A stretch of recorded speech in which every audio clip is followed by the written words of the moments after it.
This is Dan Schneider. On this Dan Schneider video interview, the subject is Jack the Ripper. Did he exist? If so, what is the evidence? If not, why has there been 130 years of denial? And my guest is Trevor Marriott. He's written a book about that and books about criminology in general, and we'll be talking about Jack the Ripper in a moment.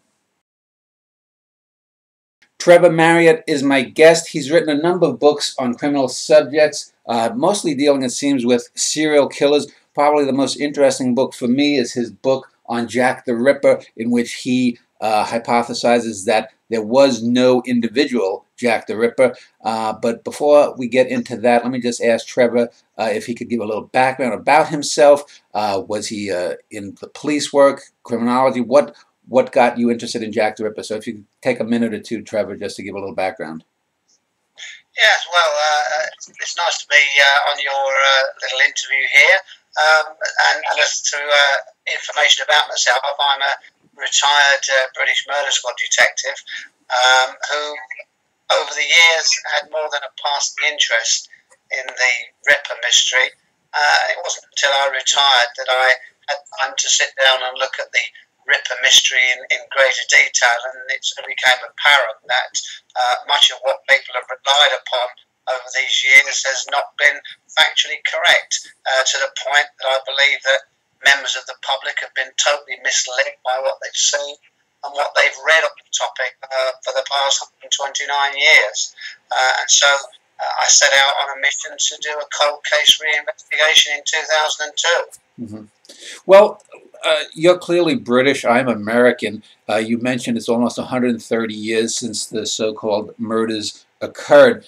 And in that time, in the U.S. and Russia and South America, worldwide, we've had many serial killers, most of them known, some of them unknown, names such as Henry Mudgett, the Cleveland Torso Killer, the Zodiac, Jeffrey Dahmer, Ted Bundy, Gacy, the Yorkshire Ripper, the Night Stalker, Bela Kiss, Peter Kürten in Germany.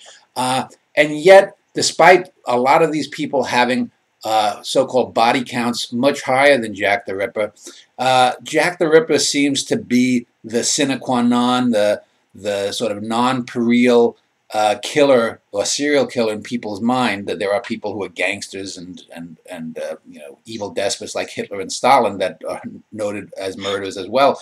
Why do you think that the idea of Jack the Ripper has stuck? Is it because he was unknown? Is it because there were supposed letters of him taunting? And has that added to the fuel of there being the idea of there being one killer rather than multiple killers, perhaps? Well, I think that the mystery of Jack the Ripper, without a doubt, has been totally distorted over the years by the press, television, and the media, to the point that, as said previous, the general public have been misled. I think everybody in this day and age, and in the years that have preceded us, love a mystery.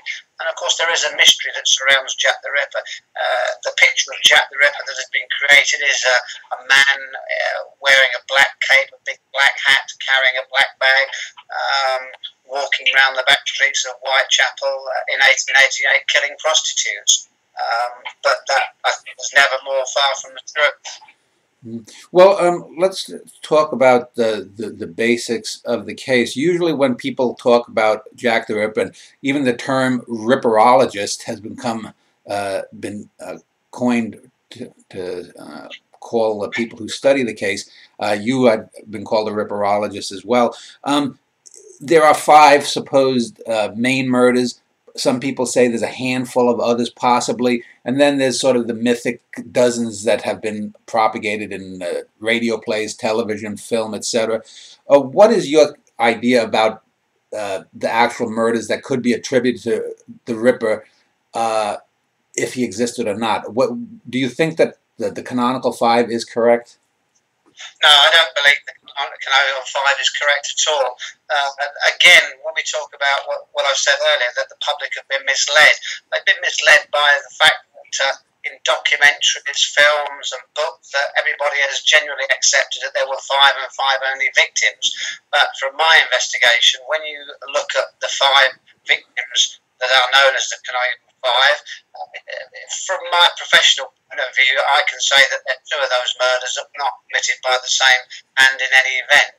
And the main front sheet that was on the Ripper file at Scotland Yard clearly gives details of all the other murders that took place before Accepted 5 and after the Accepted 5. So this myth about 5 and 5 only, again, it's nothing more than that. It's a myth that's been created falsely by virologists or people, researchers, falsely believing what material they've read in the past.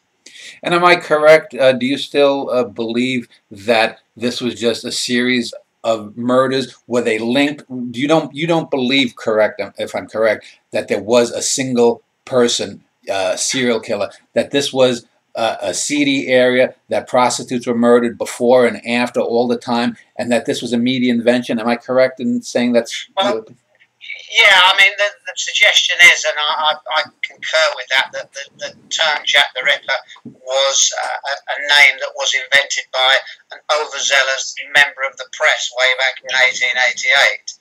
And of course, if that is correct, then I guess from a press perspective, it's one of the most ingenious pieces of press that have been invented over all those years, because it's created the myth that is Jack the Ripper, and that myth has stuck with us 29 years later. Now, you said that you have a background in policing. From what I know, in the canonical 5, there were 2 linked murders on one night. Would that have been the same person, do you think? It's not beyond the realms of possibility, but I think it's highly unlikely. As you heard me say a few moments ago, that when you look at the 5, I refer to them as the Accepted 5, because everybody seems to want to work around this Accepted 5. You can say that 2 of those were not killed by the same hand. One of those being the first of the 2 murders that occurred on the 30th of September, the same night. They're totally different. And the other murder that out of the Accepted 5 that I suggest isn't connected to the others is the murder of Mary Kelly. So if you take 2 away from the Accepted 5, that leaves you 3. And to be fair, I would say that those remaining 3 murders out of the Accepted 5 do bear the most similar MO, and the suggestion is that they could have been killed by the same hand. But again, you talk about a serial killer.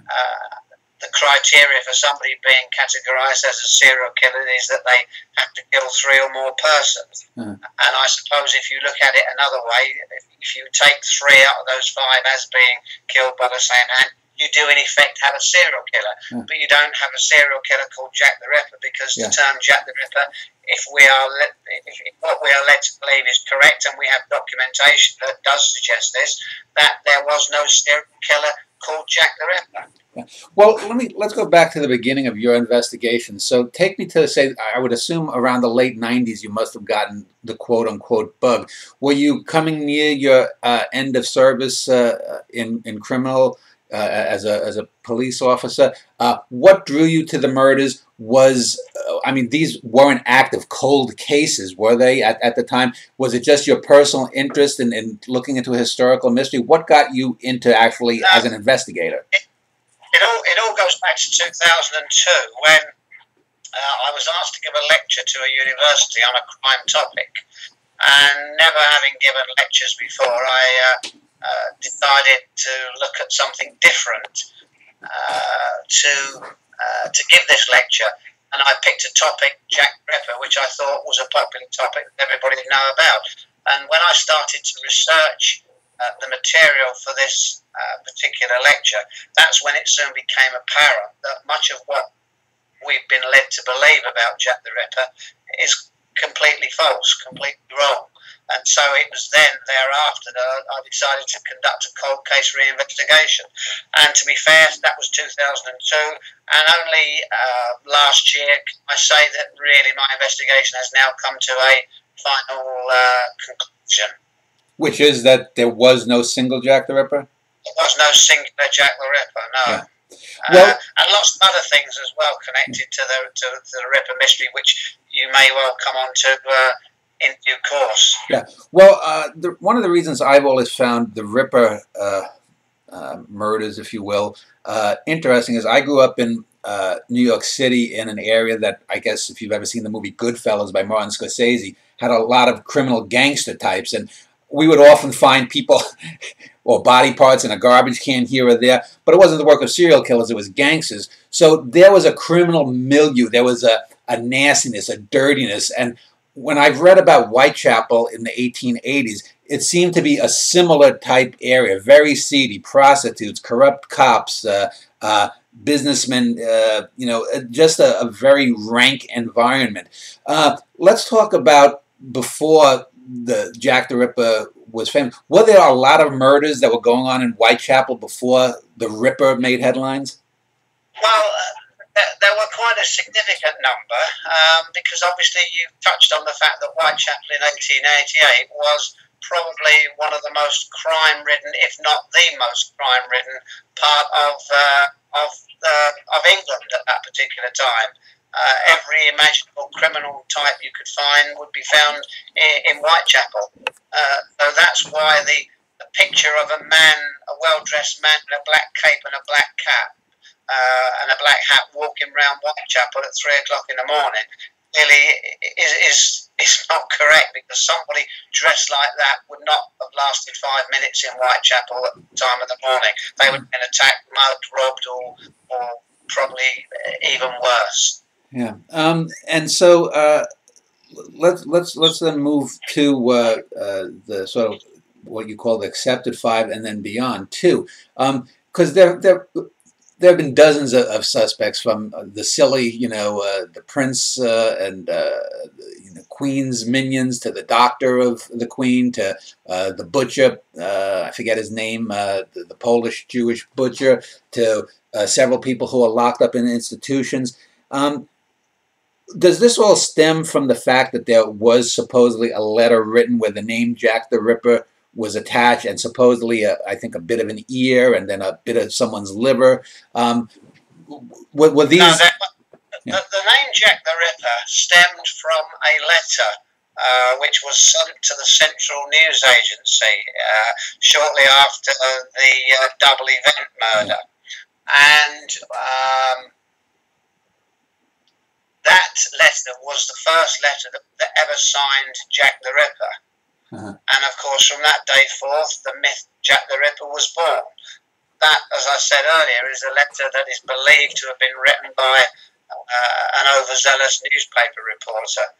The police even recorded that fact. They believe that it was written by a newspaper reporter. So if you take away that letter out of this Ripper mystery, it takes away the myth that is Jack the Ripper, because everybody believes that Jack the Ripper, the killer, wrote that letter, and every letter that followed thereafter from every crank lunatic that followed was clearly a hoax. Yeah. So let's talk about maybe the top handful of supposed Rippers, and why you think the cases against them fall apart. Because usually nowadays, every 3 to 5 years, there's a new book claiming that was solved. I think the latest one was a couple of years ago, where the blood of the Polish butcher I mentioned, Kosminski, I think his name was supposedly found on some semen or something was found on one of the garments of one of the supposed victims, which only proved that he was a John, not a killer. Can I just say that, yeah. that you've touched on books, and I've touched on them again at the beginning, where there are hundreds of books that have been published over the years on Jack the Ripper, all purporting to name the person who they think is the killer.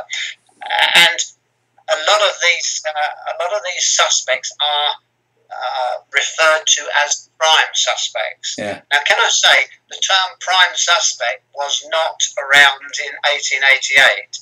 Term prime suspect only evolved in the 1930s. Mm-hmm. So way back in 1888, the only reference to suspects was either a person of interest or a likely suspect. Yeah. Okay. Now, again, when you look at some of the modern-day prime suspects, as they've been labelled, clearly there's no evidence to point to them as being prime suspects. At best, some of them are nothing more than persons of interest, and nothing more than that. Yet people seem to want to elevate them to this prime suspect status, which is totally wrong. Well, in your investigations, you must have come across some, I guess, obviously wrong conclusions made by, I guess, some of the initial investigators, people in the early 20th century to the mid-20th century, and then more modern investigators. What were some of the, I guess, glaring, headlights that said, boy, this is way off? And was there some particular author or book or investigator who deliberately or inadvertently propagated misinformation that was accepted for decades? Well, I'm not going to name any names, but a lot of the publications that have been brought out into the public domain on Jack the Ripper, a lot of the documentaries have been based on nothing more than some wild, corroborated, speculative theory, and nothing more than that. Of course, the general public want to believe. Excuse me. The general public want to believe, and they do believe what they see and what they read. And that's the sad fact of life in general. I guess everybody believes what they've been in the newspapers, and it's the same nowadays. A lot of ripperologists and other researchers want to rely heavily on what's written in the Victorian newspapers. They want to rely on what the Victorian doctors said in post-mortem report. And we now know that modern forensic pathologists will tell us that a lot of the Victorian doctors' opinions were nothing more than guesswork. Okay. Well, during your investigation, there had to have been sort of a light bulb moment, an aha moment, because I'm assuming that when you went in to investigate this, you probably figured that there had to be a singular individual, that someone had to be right, or maybe there was someone who was overlooked. But what during the course of your investigation led you to say, wait a minute, none of this makes any sense. These are just a series of unrelated murders. There had to be a moment when you came across something, what was that? Well, there were lots of moments such as that, but of course, what you've got to appreciate that from an investigative point of view, as a professional investigator, you set out to do a cold case reinvestigation, and your objective is to either prove or disprove the facts that you are presented with. And so, therefore, once you go through everything that you have, everything you've obtained, everything you've been told, everything you've been written, only at the end of that can you safely come to a conclusion.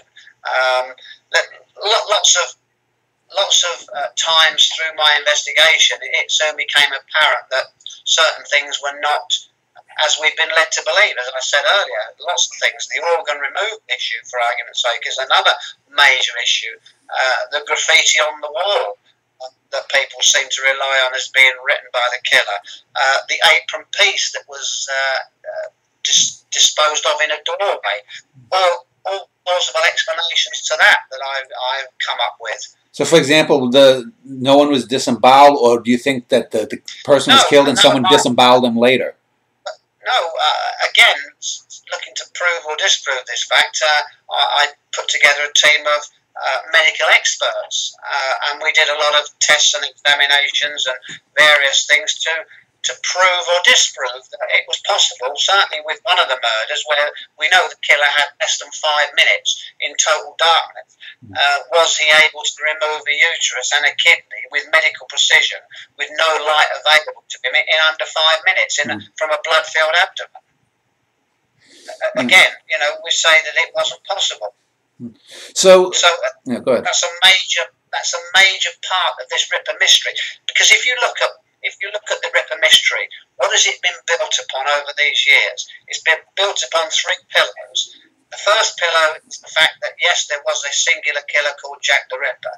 The second pillar that's propped it up is that the killer removed all of these organs from the victims. And the third pillar is the killer killed all of the victims.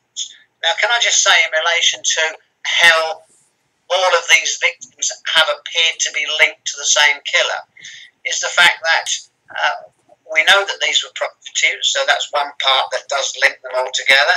We know they had their throats cut, which is another part that links them all together. But what people don't appreciate is that in Victorian time, the accepted method of killing somebody was to cut their throats.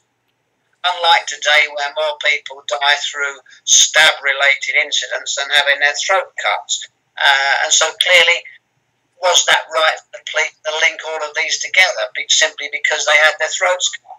And I would suggest, you know, they were wrong to do that. How about some of the so-called killings afterwards?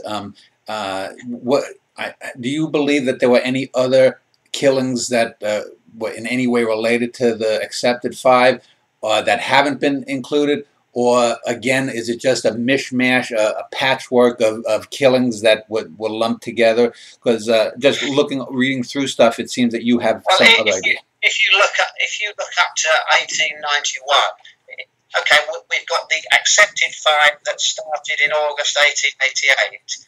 We have one murder of a prostitute shortly before the start of the accepted 5 in August.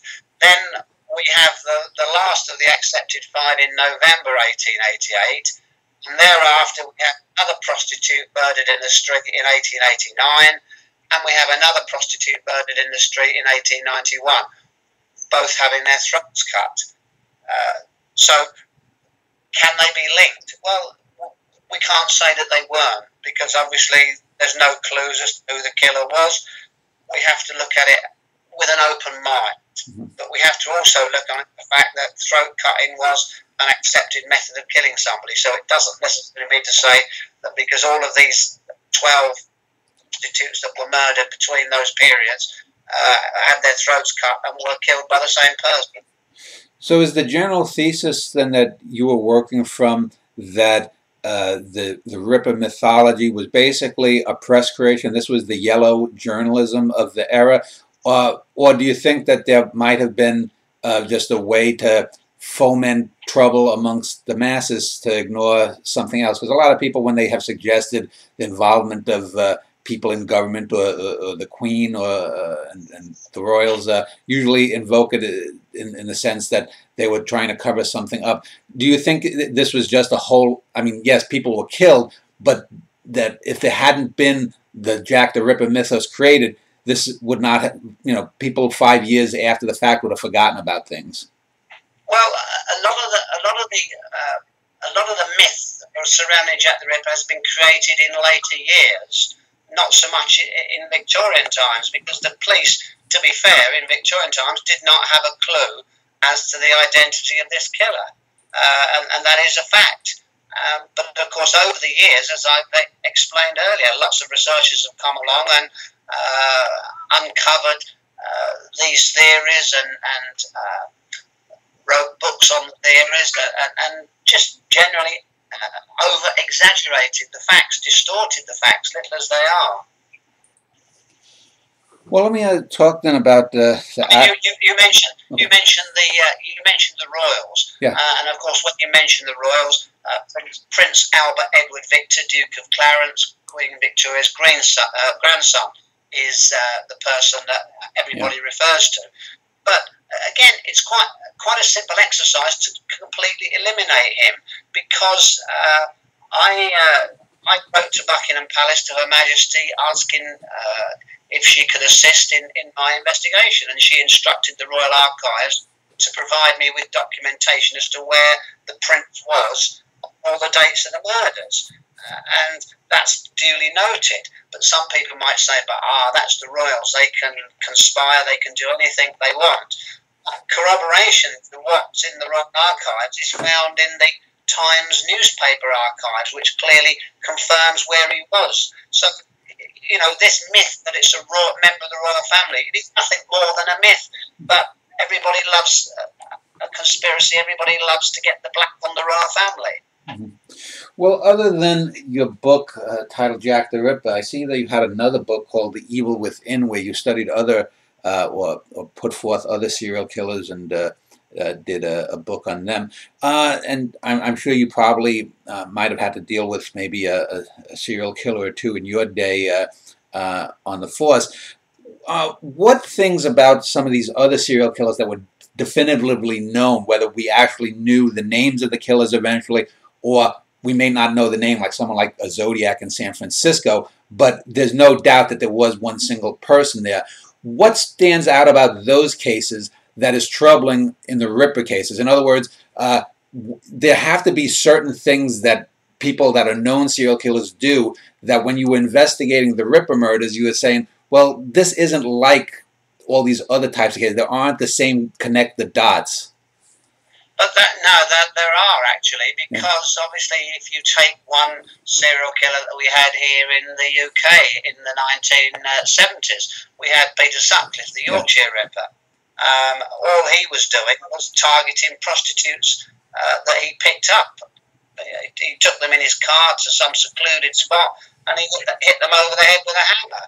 Then he got a bit more brave in his actions and he started to cut their abdomens open with a knife, hence the name the Yorkshire Ripper. So really there's a difference between 1970 and Peter Sutcliffe and the Yorkshire Ripper and 1888 with this killer that was known as Jack the Ripper.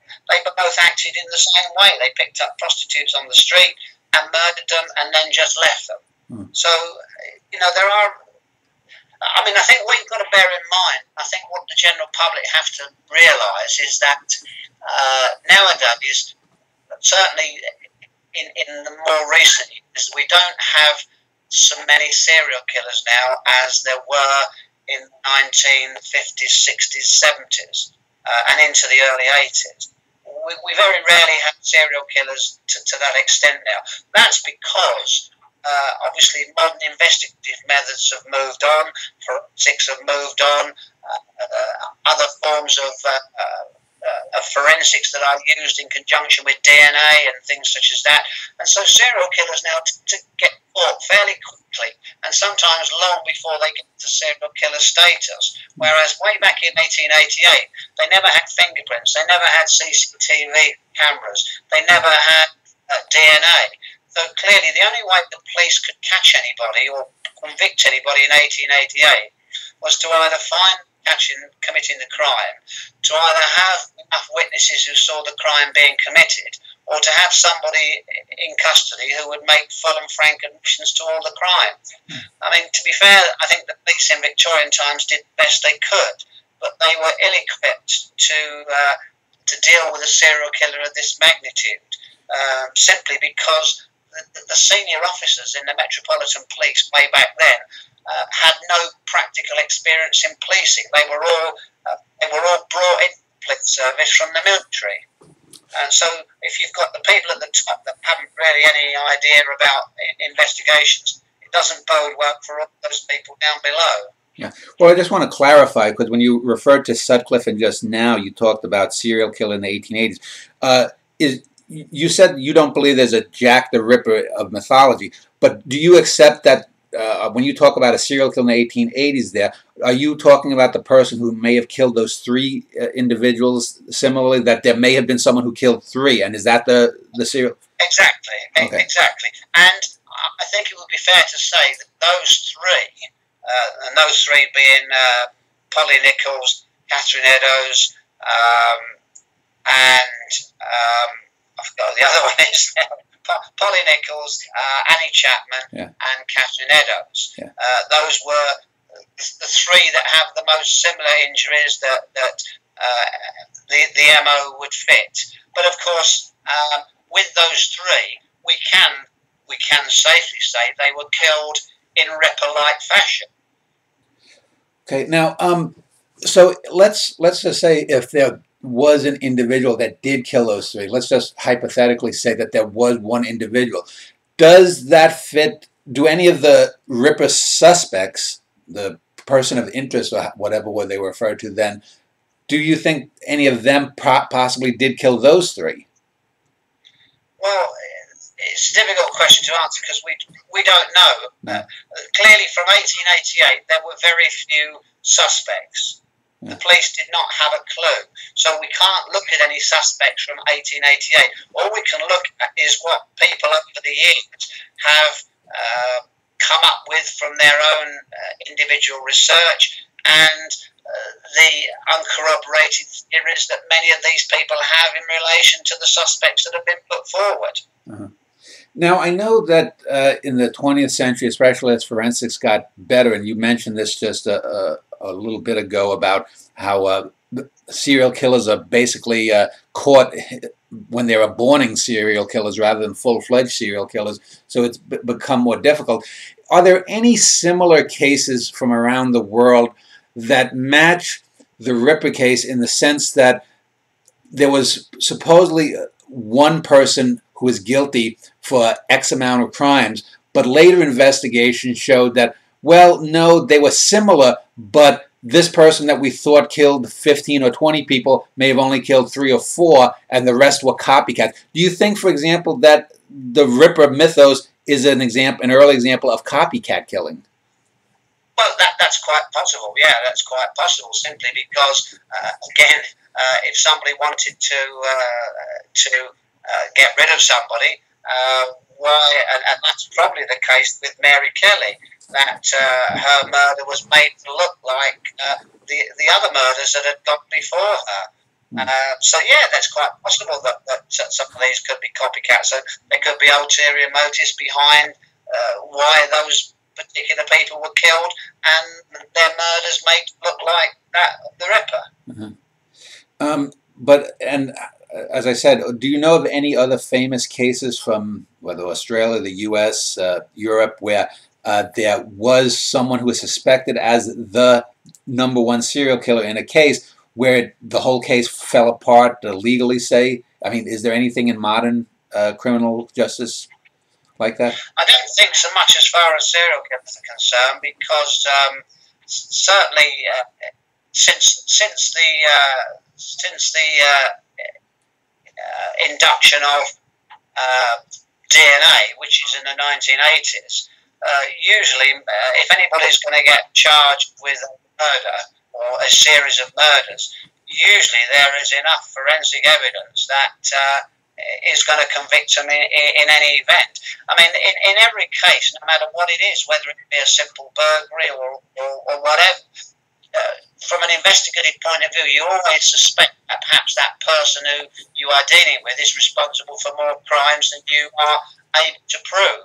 And that's always been a fact. There's lots of serial killers that are locked up now, perhaps have been executed in the past, that the authorities clearly believed were responsible for more murders than they could prove. Ted Bundy is a classic example. Ted Bundy never admitted to any crimes. And he was convicted of, I think, 3 murders in total, 2 that occurred on the same day. And clearly, all of those students that disappeared in similar circumstances were clearly down to Bundy, but Bundy never admitted it. Yeah. Let me just talk. What you've also got to think about as well is that where you get victims, prostitutes are a prime target for a serial killer. Unfortunately, the work they do, they have to go. They stand on street corners. They go with strange men, often at night, strange cars, to strange locations. That's the nature of their business. And when you look back from the 70s and into the 80s, there are many serial killers that were targeting specifically prostitutes because they are easy prey. Yeah. Well, let me turn more generally to the subjects of serial killing and sort of the Ripper's long shadow on the 20th and 21st centuries, because you did write a book called The Evil Within. So I want to just talk about that for a moment. You know, I mentioned earlier the Zodiac killer here in the U.S. in the 1960s, and actually there was, I think, in the 1980s, another person calling themselves the Zodiac who was caught quickly on. And then there was the Son of Sam killer in New York when I was a child growing up. And both of these killers, I believe, did taunt the police with letters, which seemed to be a direct copying of the so-called Ripper mythos, even if it wasn't the Ripper himself, didn't exist, or that was a hoax. Do you think that a lot of serial killers have sort of taken in that mythos? Because a lot of them have seemed to name themselves in a sense, the Son of Sam, the Zodiac. I think Richard Ramirez called himself the Night Stalker. There's this kind of cult of celebrity that they build up around themselves that, say, your typical mafia hitman rarely had. Yeah, but you see, the thing is, again, we get back to the press, Yeah. Who have over-exaggerated these killers. Because, again, like I said earlier, we've got Jack the Ripper. In England here, we had the Yorkshire Ripper. In England, we had the Camden Ripper. In America, you had the Ripper Crew. And every serial killer or group of serial killers that seems to kill women in similar fashion to that of Jack the Ripper gets dubbed the Ripper. And again, they get dubbed by the press, not by the public, by writers. It's the press, because the press want to sound newspapers. And it was the same in 1888 when this letter it came out, signed Jack the Ripper. The press had a field day because it you know, they were selling newspapers by the score every time they had a publication. There was something about Jack the Ripper. The public were fascinated by it.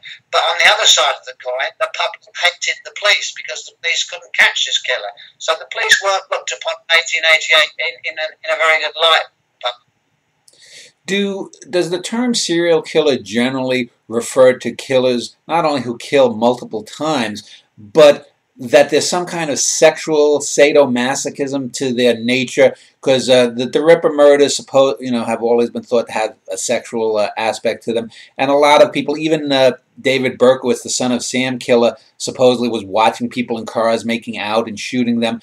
Jeffrey Dahmer and John Wayne Gacy were homosexuals who had sexual fetishes. Ted Bundy, presumably.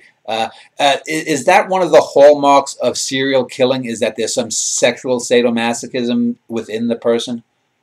Well, I think in some cases, yes, but some just kill for the sake of killing, because once a serial killer kills for the first time, once a killer kills for the first time, he gets hyped up, and he gets away with it, and he then wants to kill again to see if that same buzz is there, and they get a buzz from it, and they carry on killing in the way that we've seen these killers carry on killing until they are finally stopped. You mentioned how sometimes they're stopped purely by luck. Yeah. In the cases of lots of serial killers, when you look back and see how they were caught, they weren't caught by pure detection. They were caught because perhaps one of them got stopped driving a car down the road, and the car fitted the description of a car that was seen near to another location. Yeah. You mentioned how modern forensics has helped sort of catch aborting would-be serial killers before they become actual serial killers often. Do you think that the rise of psychoanalysis, sex therapy, has also sort of helped in corralling these darker impulses? Because now when we think of mass killers of the last 20 or 30 years, we think of someone who in the U.S. here has gone postal.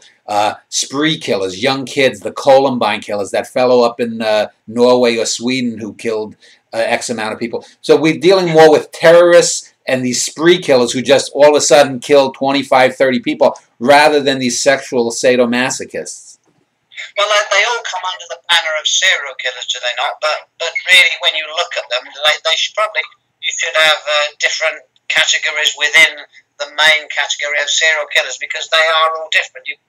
Although a spree killer will be a serial killer, he won't be a serial killer perhaps in the true definition of what we perceive serial killers to be, i.e. the likes of Bundy, the likes of Gacy, and people such as that. Spree killers also seem to have a suicidal impulse. They want to go out with a bang. It's like the old Jimmy Cagney movie, I'm on top of the world, Ma. They want to die. Whereas the Bundys and the Gacys and whatnot, the Sutcliffes, some of them may want to be caught, but they don't seem to have the suicidal impulse. Am I correct in that? Yeah, you are correct in that respect, yeah, without a doubt. Well, where do you think, now that you're retired, We'll get back to the Ripper in a moment. Where do you think the 21st century greatest danger lies? Do you think that serial killing, especially in this sort of sexual sadomasochistic vein that started, if you will, at least mythologically, with the Ripper, do you think that is on the wane? Or do you think that later this century it could come back? Do you think spree killing, terrorism, that this is going to be the thing that dominates, headlines from, murder? I guess most murders still are committed by the husband who kills his wife and her lover when they catch him in bed, though. Yeah, I mean, but people have been trying to find out what makes a serial killer tick. What makes somebody, a mild-mannered man of 40 years of age that's never had any involvement with the police, never had any violence against him, suddenly wants to turn into a serial killer. And of course, that is the $64,000 question. And experts have been trying to find that out. And we mentioned John Wayne Gacy a little while ago. And when after Gacy had been executed, when they did the post-mortem, they dissected his brain in an attempt to try to see if there were any unusual traits that were visible within the brain that might point to someone being a serial killer. But his brain was found to be totally normal. Mm-hmm. So, nobody seems to know. I mean, I personally think nowadays television and videos, I think, are an attributable factor in some cases because of the what we see, people being murdered, cut up, and whatever. And I think a lot of people perhaps feed off of those and want to emulate what they see in some of these television videos and things such as that. Because there's a lot of horrific war that's peddled around in some of these third-rate DVDs that you see on sale. Well, not only that, but here in America there was a cable TV show, I've only seen parts of a few episodes, called Dexter, whereas some criminal investigator himself was a serial killer. And it seems to me that modern society, and especially the media, seem to have glorified it. I mean, there are young women, for example, who wrote to Richard Ramirez and some of these other serial killers.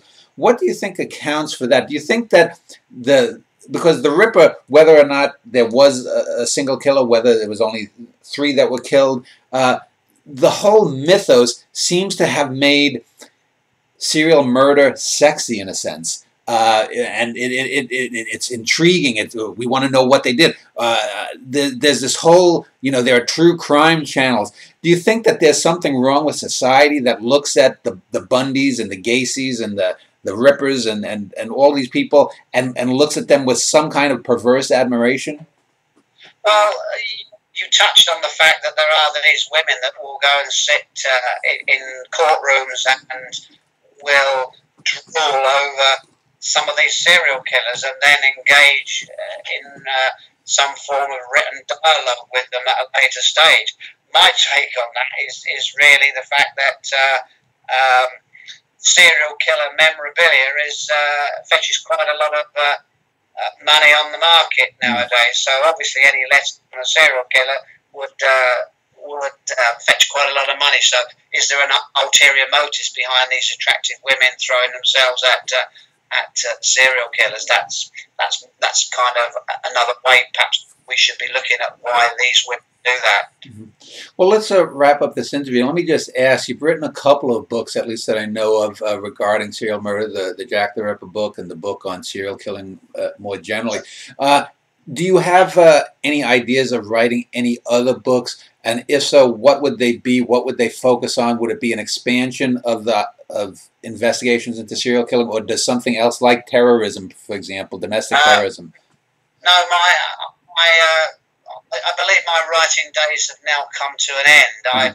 In addition to the 2 books that you've mentioned, I've just brought out a Victorian crime novel called Prey Time, which is based on the Jack the Ripper murders. I've also brought a Victorian novel called Sherlock Holmes, The Final Chapter. And I've just read, or I'm just in the process of bringing out a new book called Pirates of the Caribbean, The Real Truth. So I've kind of diversified a little bit with my my writing, but I think my writing days have now come to an end. Okay. I've got no aspirations to do anymore. Well, let me just ask you finally then, your current and your conclusion then that there was no quote-unquote Jack the Ripper, there may have been one individual that killed 3 people, you seem set in that. Do you think that there could be any evidence found in the next 5 or 10 years that would change your mind? If so, what would it be, and what would be the thing that would make you change your mind about it? Well, other Ripper researchers over the years have suggested that there were other files that may hold the identity of this killer. But certainly, from what I've seen and what I've read and what I've looked at, what I've examined, I don't think there are any files that are in existence anywhere that have not yet been seen, viewed. But again, who knows? Something may come out of the woodwork in years to come. If that's the case, then that may be the answer to the Ripper mystery that's fascinated people for 129 years, and no doubt will fascinate people for another 129 years. Okay, well, trevormarriott.co.uk is Trevor's website. Anyone who's enjoyed listening to that, I will link to his website below this video. So I want to thank you, Trevor, for spending some time talking to me about serial killing in general and the myth of Jack the Ripper specifically. My pleasure. Thanks for having me.